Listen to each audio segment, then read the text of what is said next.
Rumah makan Padang terlahir dari proses adaptasi tekanan politik menjadi bahasa rasa yang diterima secara universal.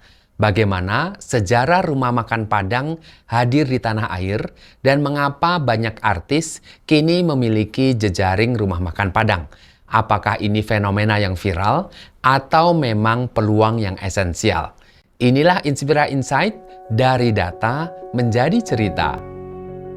Perjalanan rumah makan Padang di Indonesia lebih dari sekedar urusan rasa. Ia adalah cerita panjang tentang ketahanan ekonomi dan kemampuan beradaptasi yang bertransformasi menjadi salah satu industri kuliner terbesar di tanah air.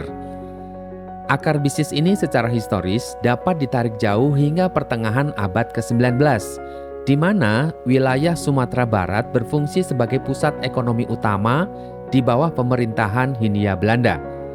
Merujuk pada literatur sejarah, Sejarah Sumatera Barat karya Gusti Asnan tahun 2007 mengenai dunia maritim dan infrastruktur kolonial serta ulasan mendalam dari Kompas, cikal bakal rumah makan Padang bermula dari konsep stopplatz atau etape pemberhentian logistik. Di sepanjang jalur distribusi dari pesisir menuju wilayah Darek yang merupakan pedalaman inti Minangkabau di Sumatera Barat, yang kini mencakup Kabupaten Tanah Datar sebagai pusat kerajaan Pagaruyung, Kabupaten Agam dan 50 kota, muncul warung nasi yang melayani para pejabat kolonial serta para sais, bendi, dan pedati. Kedai-kedai ini yang di wilayah asalnya disebut sebagai nasi lapau atau karan atau los lambuang merupakan embrio awal dari sistem penyajian makanan cepat saji tradisional yang memiliki standar rasa yang sangat terjaga melalui penggunaan rempah melimpah sebagai pengawet alami. Kedai-kedai ini menjadi titik temu budaya di mana informasi dan perdagangan mengalir seiring dengan sajian nasi hangat dan gulai yang kaya rasa. Evolusi penamaan menjadi rumah makan Padang merupakan fenomena kontemporer yang menguat pasca pergolakan PRRI pada akhir 1950-an. Sejumlah kajian sosiologi migrasi dan sejarah kuliner, termasuk yang dicatat oleh BBC serta Mukhtar Naim, menunjukkan bahwa tekanan politik dan stigma sosial pada periode tersebut mendorong perantau Minangkabau melakukan strategi adaptasi termasuk dalam penamaan usaha kuliner. Nama Padang dipilih sebagai identitas kolektif yang lebih netral dan mudah diterima di ruang publik urban. Di tengah tekanan tersebut, lahirlah para pionir industri yang mengubah wajah kuliner tradisional menjadi imperium bisnis. Berdasarkan data CNBC dan profil terkini, Haji Bustaman, pendiri rumah makan sederhana, sejak Februari 1972, memulai standarisasi jaringan berskala nasional. Sementara keluarga Daswir Ghazali melalui rumah makan Surya sejak 1960 di Pasar Mester, kemudian pindah ke Bendungan Hilir, tetap menjaga otentisitas tradisi legendaris di tengah hiruk-pikuk modernitas Jakarta.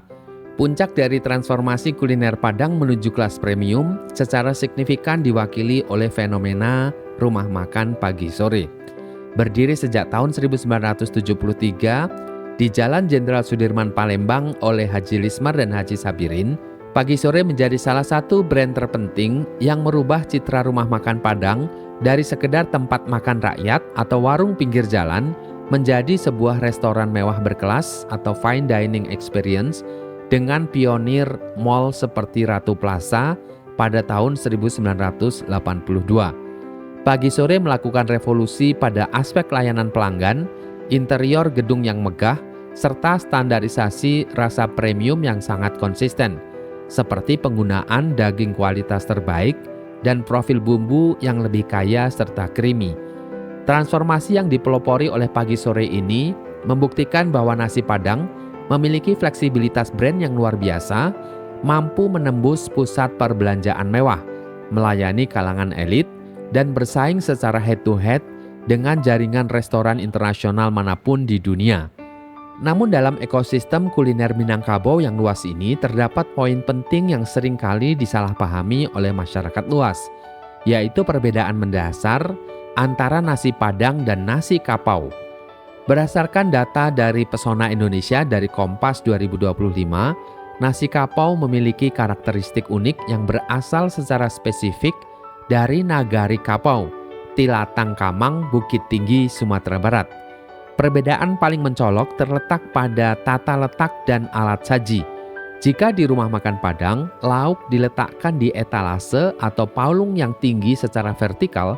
Pada nasi kapau, lauk diletakkan di atas meja yang lebih rendah dari posisi duduk penjual, menciptakan kesan tangga lauk yang melimpah. Penjual nasi kapau menggunakan sendok kayu panjang atau sendok gulai untuk menjangkau lauk yang jauh, sebuah teknik ikonik yang memberikan pengalaman visual berbeda bagi pelanggan. Selain itu, nasi kapau memiliki menu wajib yang jarang ditemukan di rumah makan Padang biasa, yaitu tambusu atau usus sapi yang diisi telur dan tahu, serta gulai kapau dengan kuah kuning yang khas dengan rasa asam segar.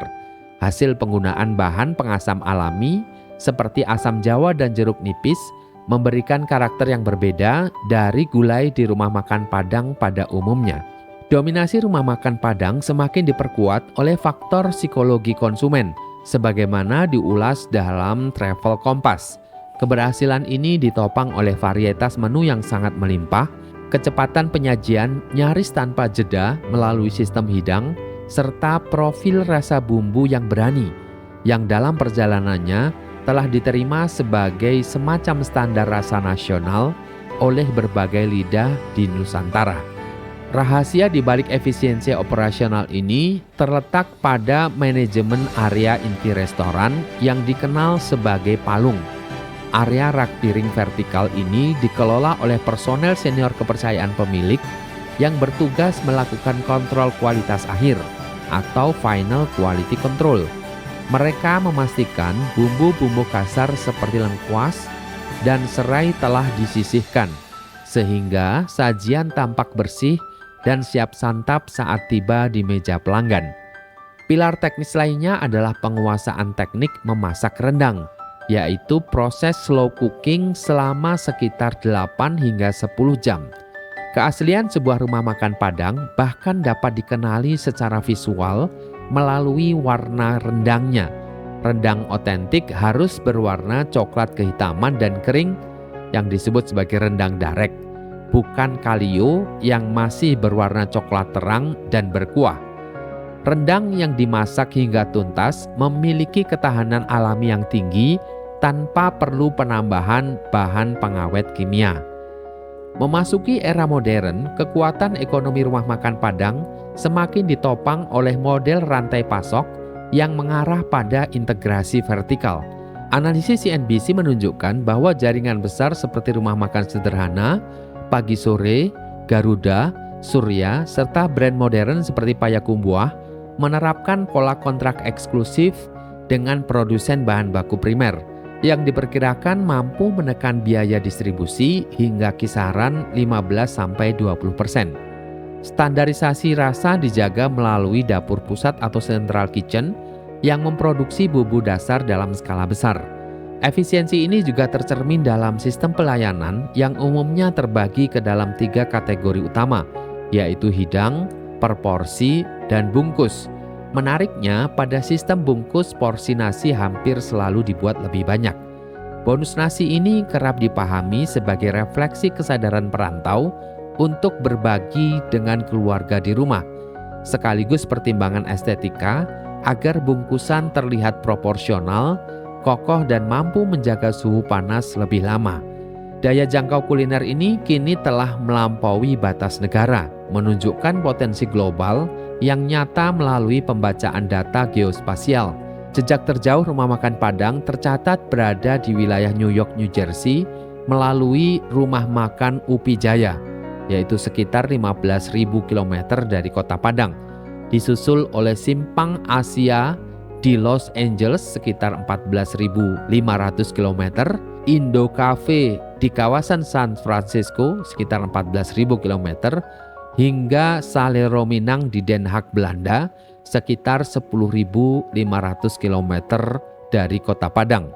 Secara struktural, keberlangsungan industri ini tetap ditopang oleh sistem manajemen tradisional Minangkabau yang dikenal sebagai hitung 100 atau MATO, sebuah model bagi hasil yang dalam praktiknya umumnya membagi risiko dan keuntungan antara pemilik modal, pengelola operasional, dan karyawan.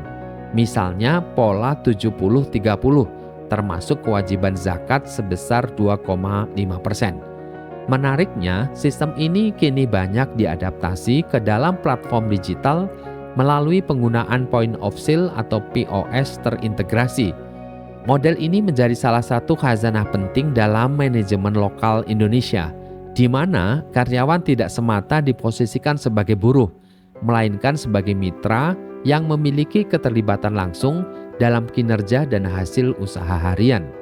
Evolusi brand di era digital juga ditandai oleh semakin luasnya keterlibatan public figure dalam industri rumah makan Padang.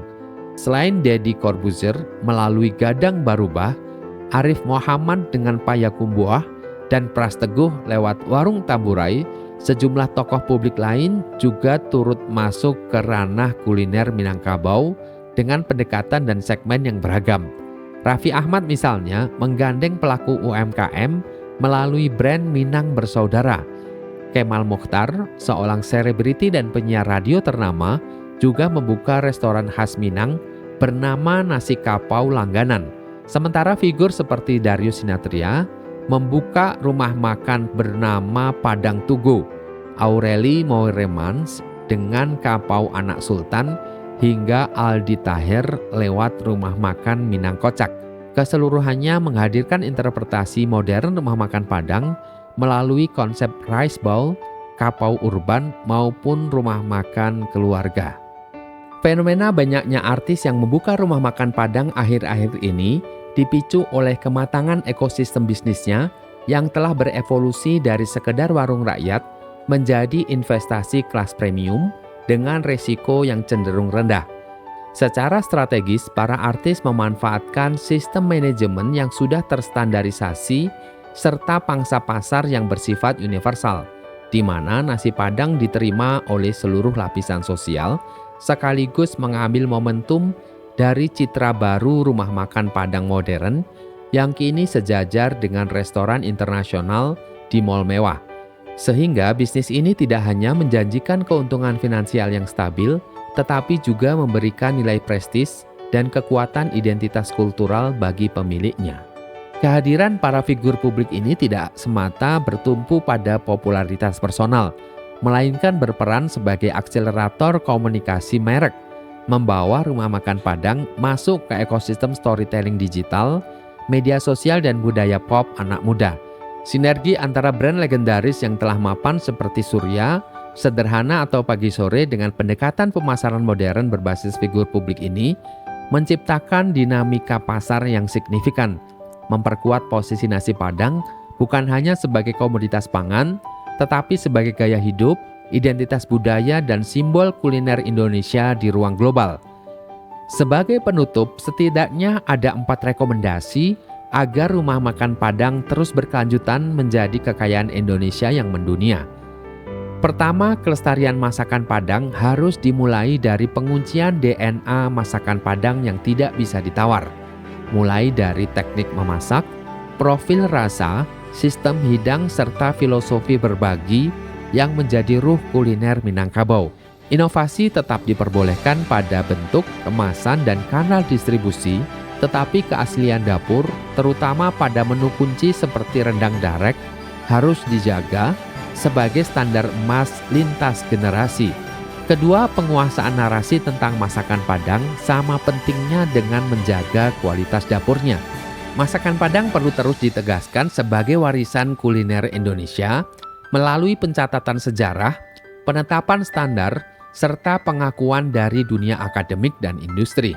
Tanpa cerita yang dikelola oleh pemilik budayanya sendiri, keunggulan ini beresiko disalahpahami, dipersempit maknanya, bahkan bisa diklaim oleh pihak lain di tingkat global.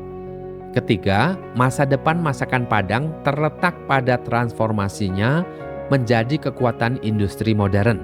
Pengembangan central kitchen, manufacturing bumbu, teknologi pengawetan alami, dan sertifikasi internasional memungkinkan ekspansi global tanpa kehilangan identitas rasa. Dengan pendekatan ini, masakan Padang dapat hadir di pasar dunia bukan sebagai adaptasi lokal, melainkan sebagai referensi rasa yang otentik. Keempat, keberlanjutan jangka panjang hanya mungkin terwujud melalui penguatan ekosistem. Sinergi antara perantau, UMKM, brand legendaris, figur publik, akademisi, dan dukungan negara akan menjadikan masakan Padang bukan sekedar produk kuliner, melainkan simbol kedaulatan budaya, kekuatan ekonomi, dan kontribusi Indonesia yang bermartabat di panggung global. Dengan menerapkan strategi di atas, insya Allah rumah makan Padang akan berdiri sejajar dengan jaringan restoran global lainnya, membawa martabat bangsa dan keharuman rempah Nusantara ke setiap sudut dunia secara modern, berkelanjutan, dan tak tergantikan. Inilah Inspira Insight, dari data menjadi cerita.